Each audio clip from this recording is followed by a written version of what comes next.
Happy Saturday and welcome to the Ramashram Satsang Weekend Workshop, where you will learn a modern Satsang method for obtaining peace, light, and love in your life. My name is Shivangi and I will be introducing the facilitator for today's event.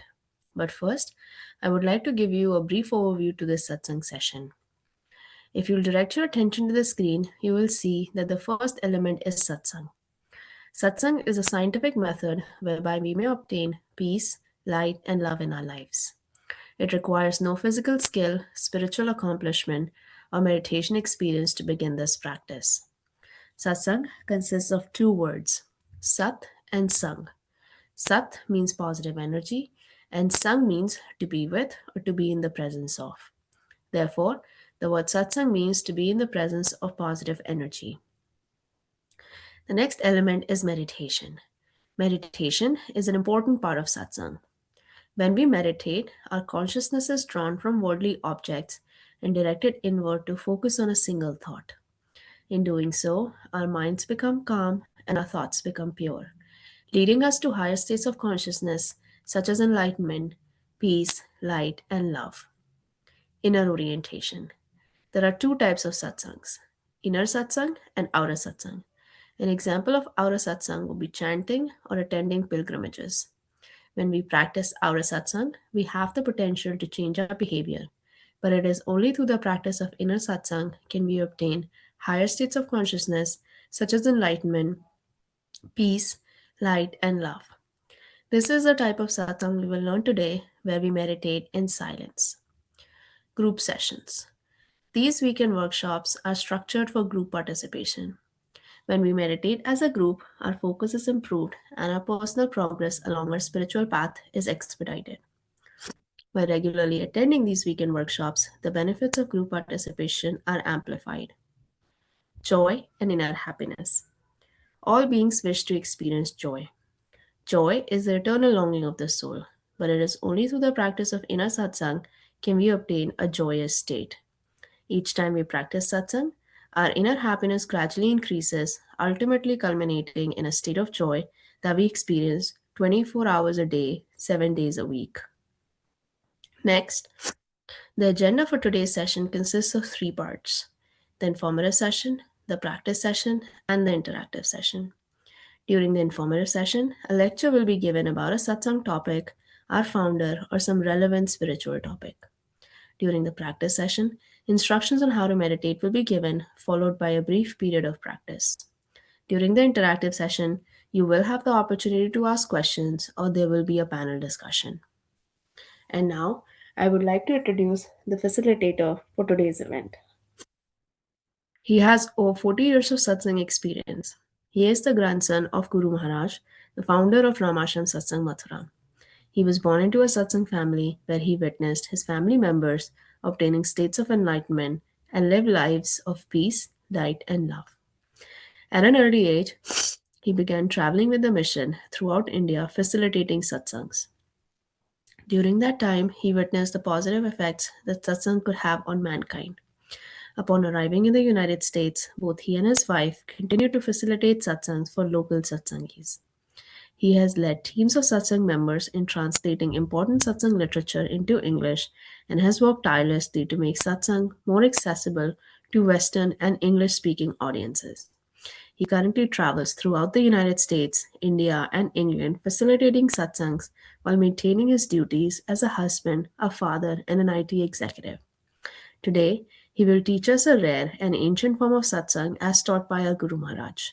Please join me in welcoming Mr. Sanjeev Kumarji. Happy Saturday, everyone. Glad that we are here in Satsang. So today, I'll try to keep it brief. So before we meditate, I want to talk about something that came into my inbox a couple of days ago. Haven't really gone deeply in it, but really fascinating and intriguing. So I would briefly mention this book by Lisa Miller, The Awakened Brain. And you know, from so one of my friends, an author of Brave, a playbook for parents with uh, you know children who or child who has some disability, very deeply touching topic. So he gave a book summary in his Substack.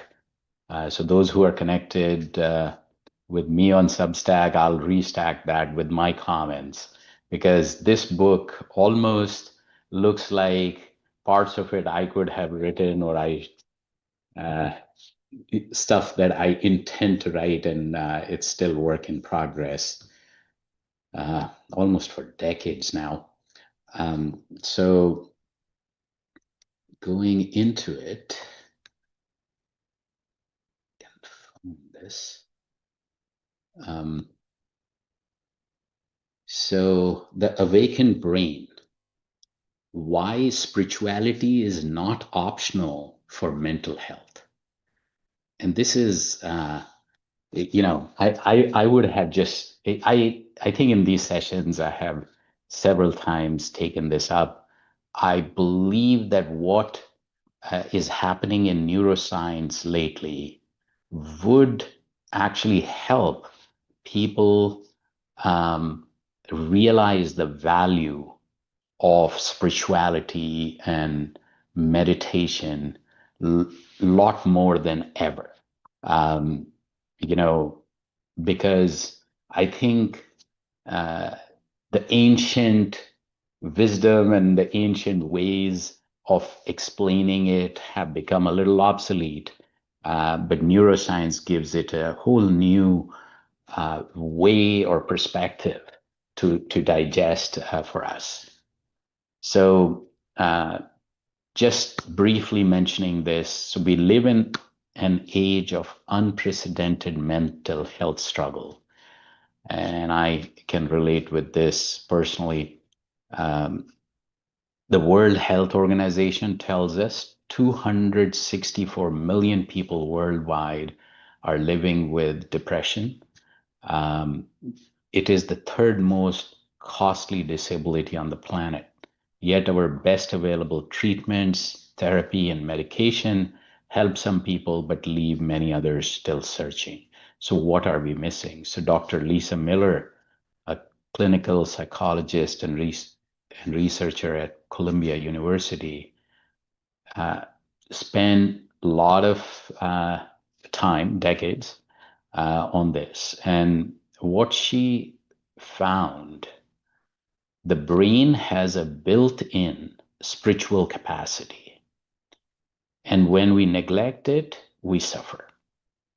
So, according to her, what the brain reveals that people for whom spirituality was deeply important and showed that it showed measurable greater cortical thickness in the regions of the brain responsible for emotional processing, self-awareness, and mood regulation. So in other words, spiritual practice appeared to structurally protect the brain against depression. So, three neural networks light up during spiritual experience. One that reorients our attention to the living world around us, and one that generates a felt sense of warmth and loving connection. We talk about connection here all the time. And, and third, that anchors the quiet knowing that we belong, that we matter, that we are never truly alone. So I'll just pause and go back in time. This was probably, I would almost say like 15, 20 years ago. Somebody called me. It was, festival time or whatever. And they said, they're feeling very lonely. And I said, the 101 of this spiritual practice, Satsang, is that you should never truly feel alone, because of the more the presence becomes real, the more the connection becomes real, more your neuroplasticity starts looking at this change in your brain. It just you you so I'll just this is very profound. So three neural networks light up during spiritual experience, one that reorients our attention to the living world around us.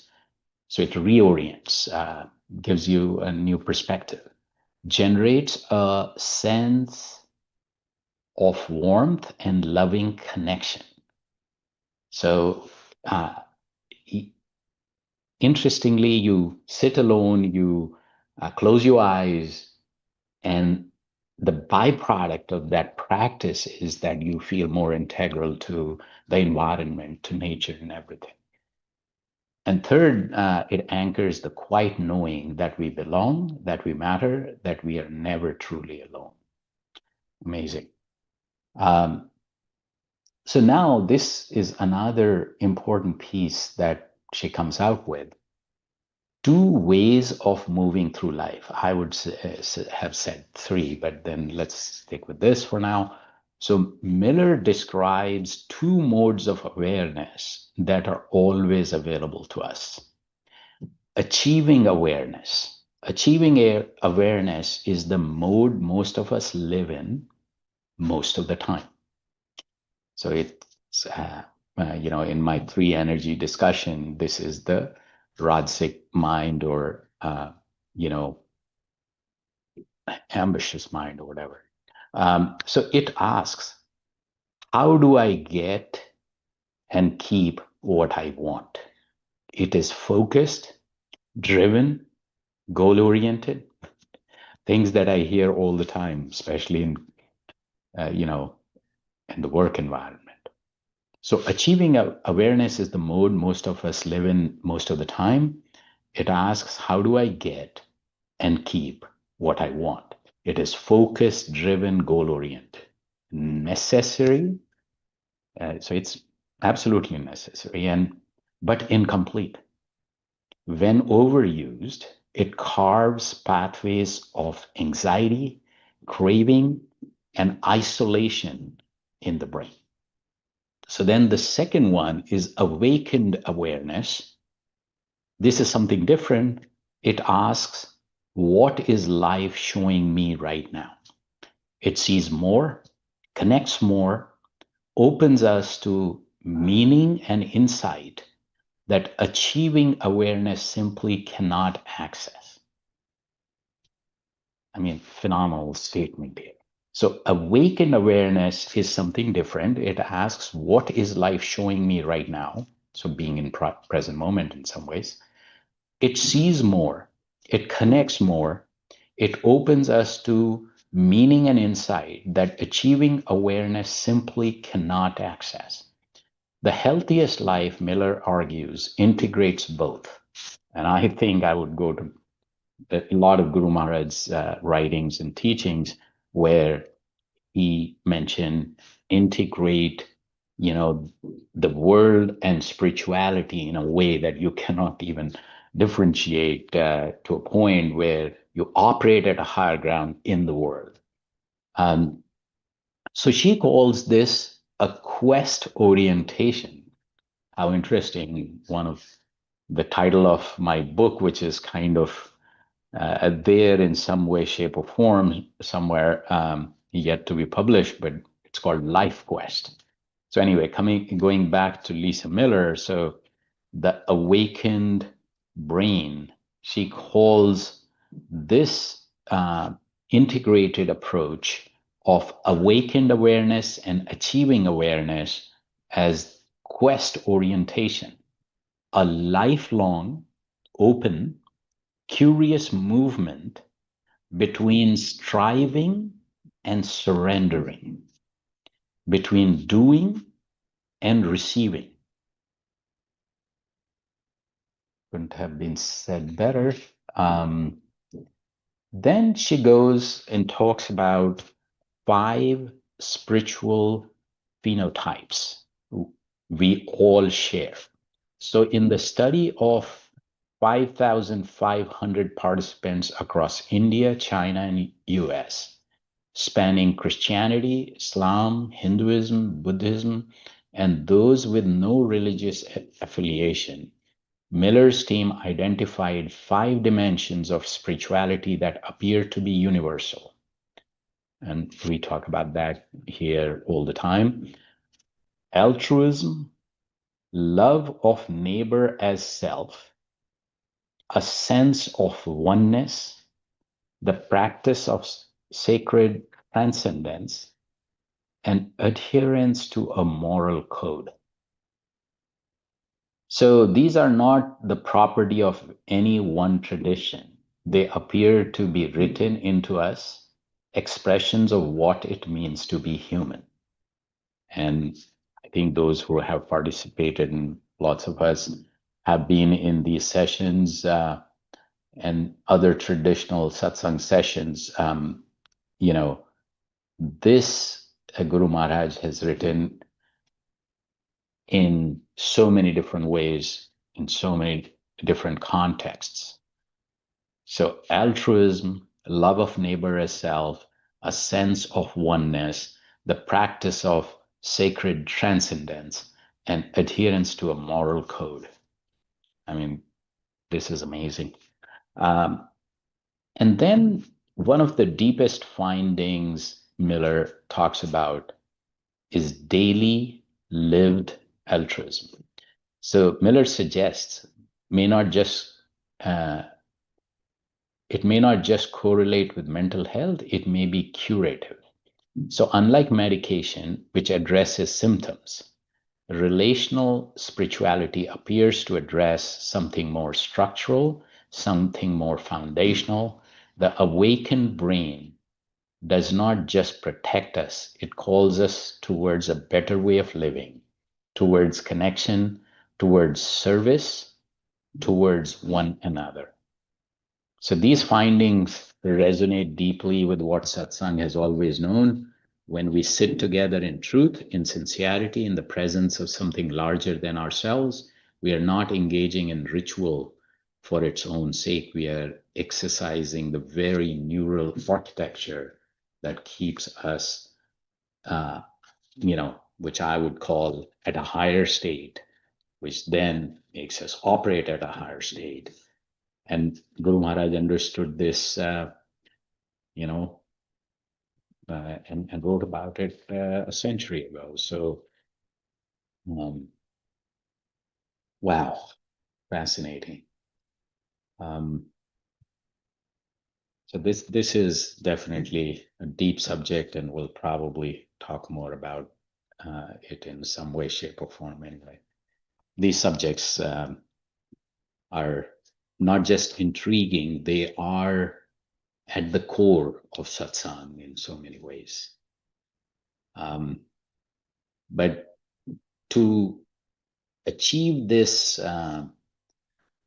you know, um, awareness, so achieving awareness and awakened awareness. So I think, and the quest orientation, so all that, I think, in my view, is byproduct of what we will now practice. So let's get into it.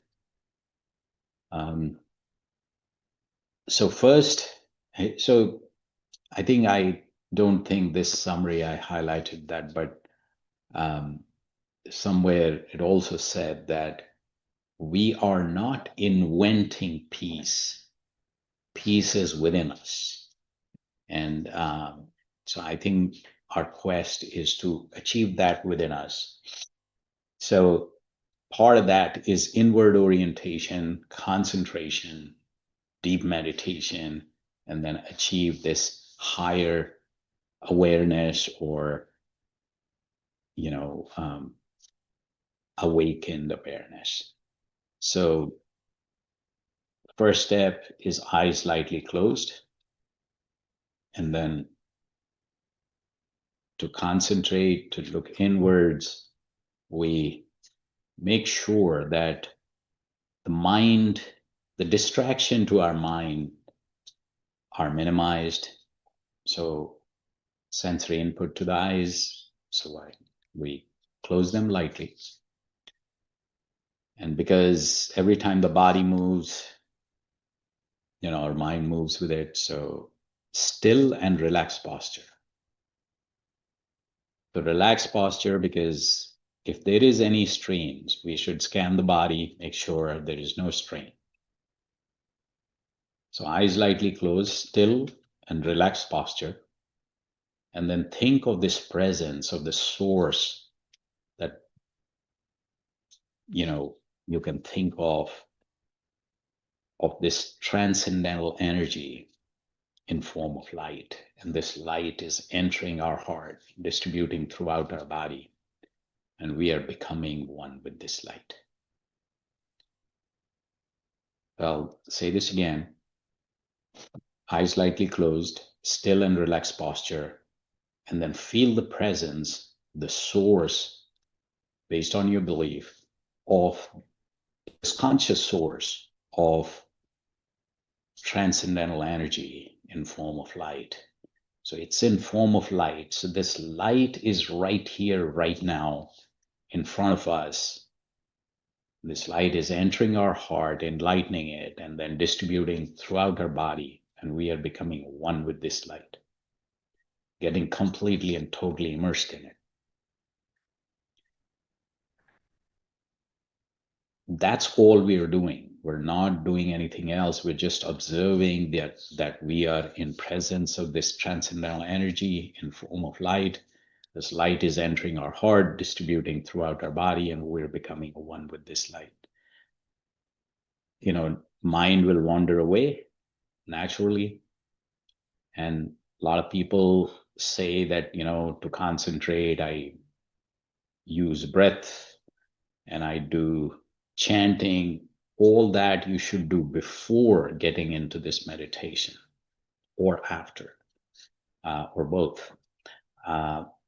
During this meditation, you're just embodying, manifesting this transcendental energy in form of light in your heart. So you're enlightening your heart. That's all you're doing. So again, feel the presence of the source of this transcendental energy in form of light. The light is entering your heart, enlightening it.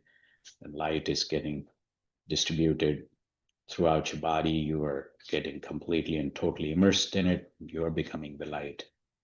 And that's all we are observing. That's all we want to concentrate on.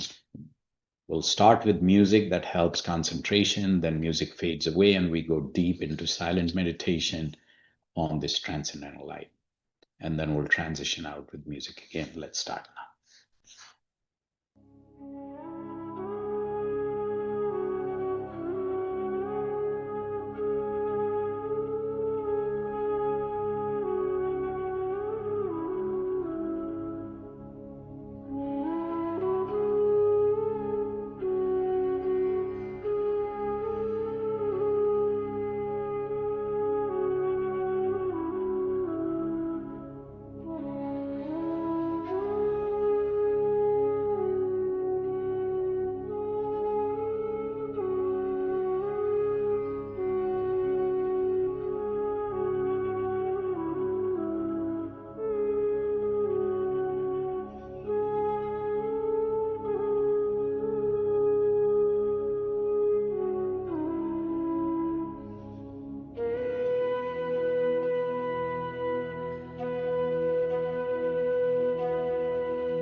Happy Saturday, everyone. Um, so I think in my head, I'm developing a post meditation script which says whoever is here should try to, until and unless, the video, they are somewhere where they cannot put the video on, they should, one, try to put the video on, two, um, uh, ask a question or two. Three, should not be in a hurry. So, that um, a while back I was going through a guided meditation video, and it says, you know, there should be no hurry in coming into meditation and going out of meditation, because coming in, you need to transition your state. So transition in needs to be effective, um, and music and even some discussion and all that helps to go into deep meditation. And then transition out time is, um, if time permits, try to absorb this energy that you have embodied. And because we just don't want to continue the silence that we just came out of, which was great. Um, you know, Sharing comments, questions, thoughts. That's just a way to let everybody else absorb the energy, and you know, when we take turns in just sharing things. All right. So, Arvindji, this subject must have been music to your ears, I believe. It's the more we are getting deeper into neuroscience, the more fascinating and intriguing it is. And on the other hand, um, didn't we know this already?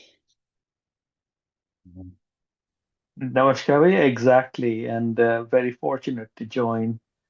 Um, all I can say is neuroscience, again, is a ripple as a byproduct of this deep meditative process, is simply trying to explain something that Guru Maharaj said in 1930. So, having practiced for 40 years in a career that was initiated by the blessing of your father, and that's a fact. Yeah, 40 years of practice.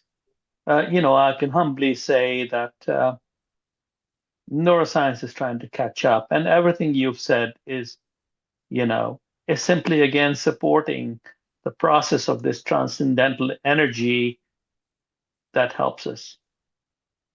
But it does give a language and an explanation and more contemporary way to express, things that sometimes we ourselves experience here.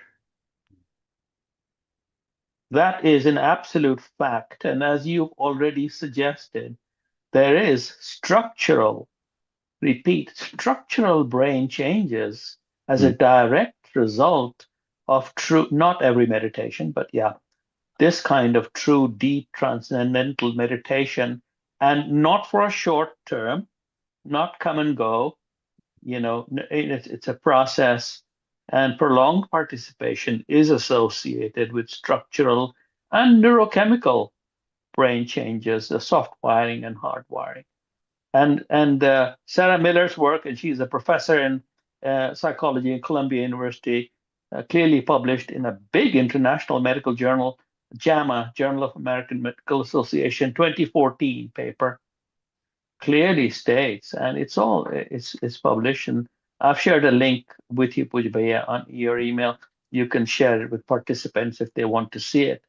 There's nothing more to be said. It's a fact that you've stated. But the result, it's the outcome But the real deep transcendental, how did Puji Papaji read my thoughts? He could read my thoughts. I'm not going to say too much more because it's difficult to explain these things in an audience that is here to, join us. And I'm very fortunate uh, to join you.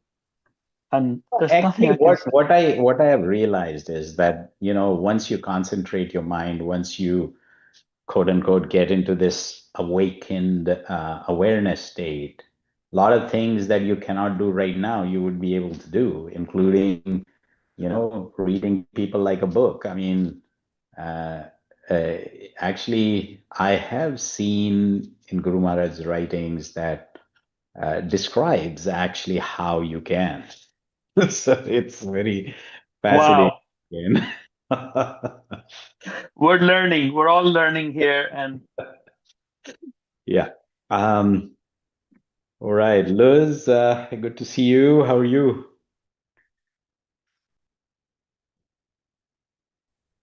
Good morning. Well, I guess happy Saturday to everyone. I am well. I am one of those people, I wouldn't say I'm in a hurry, but I'm on the run all the time now because my mom is not doing so well. So I'm traveling back and forth between Virginia and New York. So I Yeah, am currently in transit, but I still want to join these meditation sessions as they are absolutely essential at this moment in my life. I mean, it's usually essential for me to meditate, but yeah. especially now. So I really appreciated being able to join you, and No, I appreciate. our I thought appreciate. Go is ahead. Sorry. no, go ahead, please. No, I was going to just also comment just very briefly on the talk that you gave to regarding the sort of universal spiritual truths and regarding um, the mental health benefits of spirituality. I do often sort of note from various religions, people who observe various religions, that the ones who, I mean, who are truly sort of Yeah. authentically like taking in the spiritual benefits of their faith, they do tend to be a little bit joyful, or like Yeah. calm, Hmm. unworried, not worried. Like, Yeah. so, Yeah. yeah. No, I have been fortunate to see some people who were like, and it's not a, I don't know, the connotation may not be as good, but Teflon. It's like Mhm. nothing Yeah. stick. It's just incredibly steady, and in a very positive way. And not just that, like, so on one hand, they are unaffected, but especially in satsang, I have found people who are deeply connected, like deeply connected with thousands. I mean, like several thousands of people. That in itself is fascinating. Hmm. It's like, how can somebody on one hand is like quote unquote detached, on the flip side they're connected, like, you know it's like absolutely and totally uncommon. um, so it's fascinating to see how, um, if you it's like, if you lessen X, Y, and Z, it just elevates those five things that it talks about. I mean, altruism, connecting with people, and especially connecting with people selflessly or unconditionally, because service happens, the best kind of service happens then. Hmm. Um, because then you are truly connecting with who you are serving.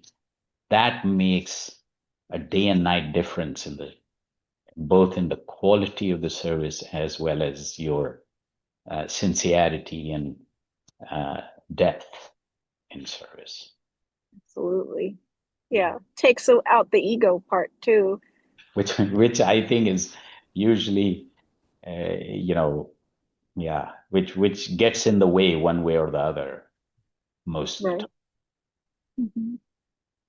And I think this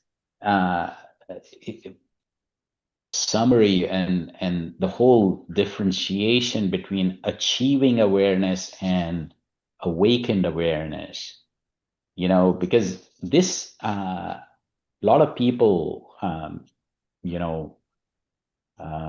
asked me this question that, if I'm being ambitious, if I'm being, so dedicated to my work and I'm really working hard, and I mean, is that not how I should lead life? And sometimes it's hard unless you differentiate these two things, and then you say, you integrate these two things, then you have a deeper sense of purpose and a deeper sense of achievement or, joy. Because otherwise you will be an achieved person, but at some point you start feeling there's something missing. Mm-hmm. Yeah.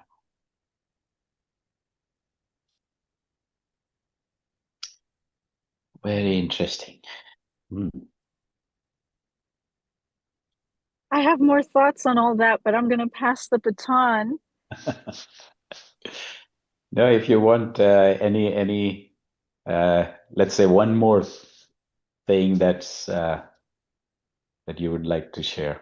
Well, it's sort of along the same lines, but it does have a religious connotation, like a religious connection. So I hope I say this not in any way, you know, preferring anything over the other, but in my own religious practices, I find it very interesting because there's a lot. So I observe Catholicism, Christianity, Mhm. and so the connection that I'm about to make is there's like this line in scripture where it's like, I can't remember the exact line, but it's like the rich are gonna find it very difficult to make it to the heaven or whatever, which is like the divine, Mhm. connecting with the divine, Mhm. but it's not because they're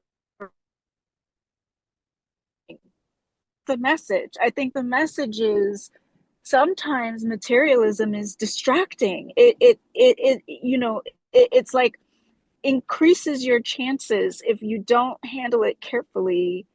It can increase the chance for you to lose it true. It increases the slipping in a way, and so it makes it more difficult. That's the only reason why I think that was said. I don't think it's saying, oh, just because you're rich or ambitious, you're not going to get in. It's because those things serve to distract you. And then oftentimes, when you're just born into a certain situation, and you can't really exercise those things, it's almost like you're almost in a way not lucky, because nobody wants to be born in a situation where they can't like have upward mobility, but in a way you learn to appreciate life, as it is, as what you have. You learn to appreciate what you have, and should you move beyond those quarters or barriers, you could look back and say, oh, but I remember a time when I didn't need all this stuff, and I was still happy. I don't know if that makes any sense, but I was just connecting it with what you were saying about ambition and wealth, and how um, it doesn't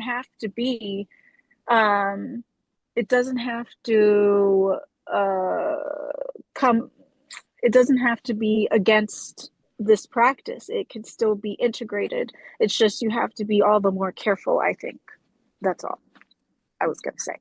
I don't know Yeah, about that makes sense. it's like I think with all the caveats that you used and lots more, I would say that, if affluence made us more joyful, then I think US would be the most happy and joyful country of all, right? And if heritage and uh, history was to make us joyful and deeply spiritual, then India would be like that. But both of those things give you something, but as I think we were discussing, that it's integration of achieving awareness, awakened awareness, and how you integrate those two to make it a whole. Um, Sometimes we just focus on one versus the other. Um, and satsang, especially like, you know, the way Guru Maharaj articulated it, and, create a family atmosphere, no hierarchy. He and his guru kind of like, it's a guru disciple tradition, but they said like there is no need for quote unquote, you know, a guru as a hierarchy. And then work hard, or honest living, and um, family atmosphere and family connection, and just so he says that uh, you know being accomplished is not necessarily in the way, but if you're not vertically um, ascending and operating at a higher level, then whoever you are, wherever you are. So your task is to lift yourself up, operate at a higher level. And then I think in the last session I was talking about what happens then is truthfulness, fearlessness, and unconditional love, or this selfless service, all that evolves from within. So Mm-hmm. that's the way to then, to be. So, you know, if you're affluent, if you have great heritage, all that is fine, but you got to do your work to be operating at a higher level. Mm-hmm. Mm-hmm. That totally makes sense. Thank you so much, everyone. And I appreciate our meditation today, as always. Sure thing. So, all right. Anything else before we wrap up today? Ashita, how are you? Yes, I'm good. It's good to be back after a very long time. Yes, thank you for all the wise words. um, everything is everything I'm hearing is very, very useful. It all connects to. It's very relatable. Connects to every aspect of life, and I just moved to New York yesterday. So I'm in that space right now where I'm also trying to not get sucked into, the craziness of a city, and it's a very materialistic city. It's very what you were saying about ambition, and I'm here to pursue all those ambitions and be driven and run towards goals, and but um in the last 6 months I've also learned a lot about, yes, the things that are important, that really matter, like family and unconditional love, and now it's just, yeah, it's always like trying to balance between external things pulling you um, into its traps, and then going inside and feeling rooted in, that other connection and staying connected to that higher level. But yes, thank you so much. True. All right. On that note, so I think we are looking at a Philadelphia, in person on 23rd, and there is one in Glasgow, Scotland, on the 16th. So, yeah. And I'll also be sending out invitation to join or test drive the 1 week course that we have developed. So would love to get feedback on that. So on that note, see you all. Take care. Love, light, and peace. Namaskar. Namaste. Bye.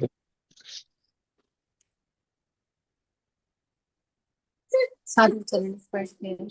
Namaskar.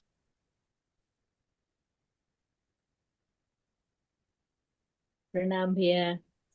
Pranam. Pranam bhaiya. Namaskar. Pranam bhaiya. Namaskar. Sabko pranam. Mahima ji, Bhanu, Abhishek, Renu ji, AC, Arvind ji, Ace. Yeah. Take care.